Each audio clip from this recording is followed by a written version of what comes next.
All right, let's talk about it. You got a brand new heat pump. You were promised these amazing savings, this incredible efficiency, and now you're looking at your energy bill and thinking, what did I get myself into? Well, don't worry, we're going to fix that. So, what's the deal? Why is this new, amazing technology costing you an arm and a leg? It's a question so many new owners are asking, and you're not alone in this, not by a long shot. But the good news is, it's usually a really simple fix. And there it is. That's the whole secret in one sentence. The issue isn't the heat pump, it's that we're all programmed with these old furnace habits. Heat pumps, you see, they play by a completely different set of rules, and once you learn those new rules, oh yeah, the savings will absolutely follow. Okay, let's start with the big one. This is the single most important change you have to make. Honestly, if you only remember one thing from this whole explainer, make it this. This one rule will have the biggest impact on your bill, period. Here's the core of it. With a gas furnace, you were taught that big temperature swings saved you money, right? Turn it way down, then crank it way up. But with a heat pump, doing that actually costs you a ton of money. You got to think of your heat pump as a marathon runner, not a sprinter. It's designed for a slow, steady pace. Making it recover from a huge 10-degree drop uses way more energy than just letting it cruise along, keeping the room comfortable. And hey, don't just take my word for it. All the experts say the same thing. Look at this from Efficiency Vermont. They put it perfectly. The tech is built for consistency. So stop thinking of it like an on-off switch and start thinking of it like cruise control for your house. Okay, so what do you actually do? It's a simple 3-step plan. Step 1, find your happy place. You know, that perfect temperature, probably somewhere between 65 and 75 degrees. Step 2, set it. Lock it in for the whole winter. And step 3, and this is the hardest part, leave it alone. Just resist that urge to fiddle with the thermostat unless you're going to be gone for more than a whole day.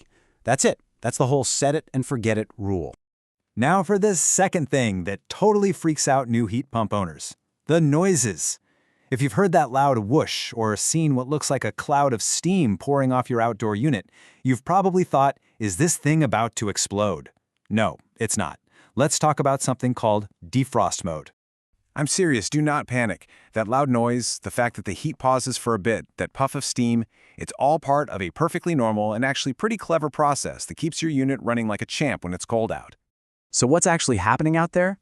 Well, as your unit is busy pulling heat out of the cold winter air, frost naturally starts to build up on those outdoor coils. Too much frost can block the airflow. So to fix this, the system just hits pause and reverses itself for a few minutes.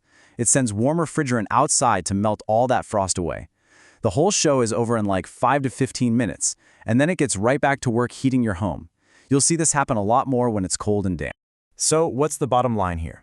First, you probably won't even feel a chill inside because your backup heat, the aux heat, usually kicks on to cover for it. Second, this is all totally automatic. You don't have to do a thing.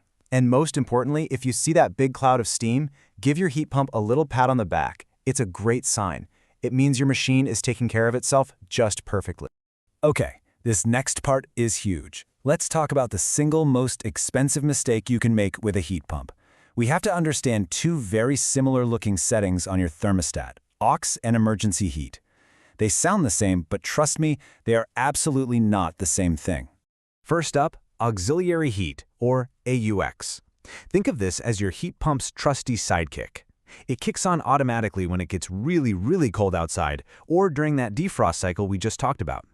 Its job is to help the heat pump. Seeing AUX prop up on your thermostat is completely normal. It's supposed to do that. Now, emergency heat.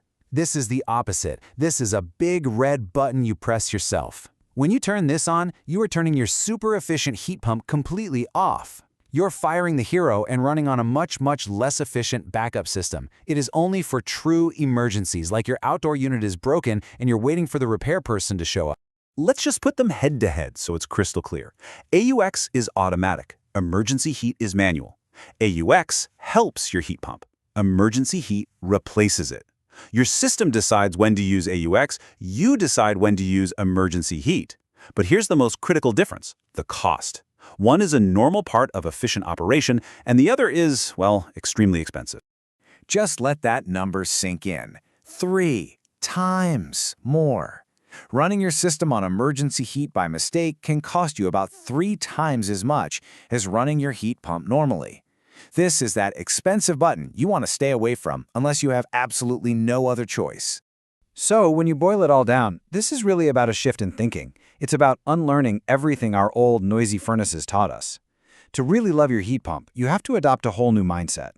Let's do a quick before and after. The old way of thinking was crank it up, turn it down, panic at every weird noise.